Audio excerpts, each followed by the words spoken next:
আল্লাহ আপনি ভালো জানেন। আল্লাহ আওয়াজ দিলেন জিবরাইল,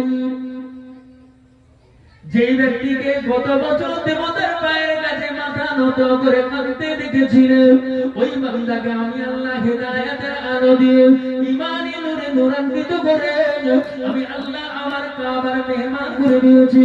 আমি আল্লাহ আমার বান্দা হিসাবে কবুল করে নিয়েছি। এই জিবরাইল, আমি আল্লাহ পাক বানিয়েছি আদমকে, আমি আল্লাহ পাক বানিয়েছি মানুষকে, আমি আল্লাহ পাক সৃষ্টি করেছি সমস্ত মাখলুকাতকে। জিবরাইল, আমি আল্লাহ যেটা জানি তোমরা জানো না।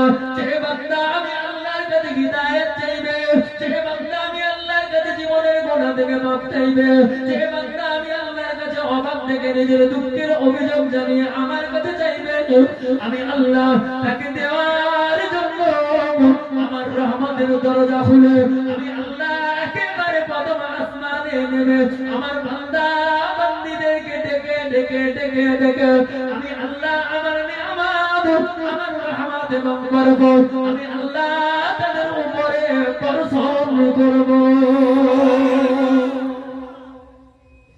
তোমার কথাই নয়, আর সেই লাইলাতুল কদরে এক রাকাত নামাজ পড়লে 70 রাকাতের সওয়াব রমজান মাসে। এর পরেও যদি বলে নামাজ পড়া যাবে না, এমনি যুবকেরা নামাজ পড়ে না, আবার এর কথা বললে কি হবে ভাই? এত নবীকে নবীর উপরে দরুদ পড়তে চায় না, আবার নবীর বিরোধিতার কথা বললে আরো মজা লেগে গেল। পায়ে ধরে বলছি, পায়ে ধরে বলছি, পায়ে ধরে বলছি, তুমি কিছুই করতে পারো না। নবী বললেন আখিরাত কি ইনাকা আয়াতিকাল আমালুল কালিম, তোর ভিতরে যদি যতটা পরিমাণের নেক আমল থাকে, আমি আল্লাহর নবী বলছি, তোর অন্তর যদি ভালো থাকে, তোর নিয়ত যদি খাঁটি থাকে, আল্লাহর কসম যে আল্লাহর কুদরতি হাতে আমি মুহাম্মাদের জান, আমি নবী বলতেছি, ওই ছোট্ট আমলটাকে আমাদের ময়দানে নাজাতের জন্য যথেষ্ট হয়ে যাবে। জোরে বলে, জোরে বলে। সেই নবীর ভালোবাসা আজ নাই, সেই কোরআনের ভালোবাসা আজ নাই, সেই রাসূলুল্লাহর প্রেম আজ নাই।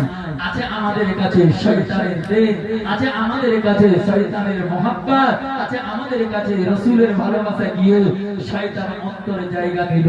তাই তো কবিতার ভাষায় বলল,